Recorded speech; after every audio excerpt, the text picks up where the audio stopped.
ধুর, রোজ রোজ ভাত খেতে কার ভালো লাগে বলো তো। আর 3 বেলা ভাত খেতে তো আরো বেশি করেই ভালো লাগে না। গতকাল সেই জন্যই ভাত রান্না করেছি, কিন্তু আমি ভাত একবারও খাইনি। তো সারাদিনই আমি বলতে গেলে পরোটা খেয়েছিলাম। আর ভাত বাদ দিয়ে আমার কিন্তু অন্য কিছু খেতে বেশি ভালো লাগে। আর পরোটা যেহেতু বেশি করেই করেছিলাম, আর আমার খাওয়া দেখে আরো দুজন কি চুপ করে বসে থাকে, তো তাদেরও খেতে ইচ্ছা হলো পরোটাই সারাদিন। তো সেই কারণেই ভাতগুলো তো রয়ে গেল, আর কি করব। তাই এখন সকাল সকাল সেগুলোর ব্যবস্থা তো কিছু করতে হবে, ফেলে তো দিতে পারবো না। আর আমি কিন্তু বাড়িতে বাসি ভাত থাকলেই এই রেসিপিটা সব সময় করি। আর আমাদের বাড়িতে আমরা 3জনই এই রেসিপিটা খেতে দারুণ পছন্দ করি। তো বুঝতেই পারছো কি করছি এখন, ভাত ভাজা। আর এই ভাত ভাজা খেতে কিন্তু দুর্দান্ত লাগে। তবে আমি কিরম করে ভাত ভাজা করলাম সেটা একটুখানি তোমাদের সঙ্গে শেয়ার করি।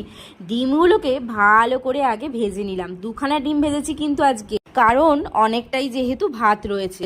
তারপর ভাতগুলোকে দিয়ে দিয়েছি, আর তার মধ্যে দিয়েছি আবার গতকাল যেহেতু রান্না করেছিলাম সোয়াবিন আর পনির দিয়ে একটা তরকারি, সেই তরকারিটাকেও দিয়ে দিলাম। আর তার মধ্যে গোলমরিচের গুঁড়ো একটু মিষ্টি দিয়ে বেশ নাড়াচাড়া। তো হালকা ঝাল আর মিষ্টি মিষ্টি খেতে এই রেসিপিটা বেশি ভালো লাগে।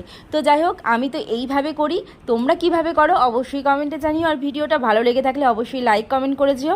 তাহলে চলো আজকের মতন টাটা, আবার দেখা হচ্ছে নেক্সট।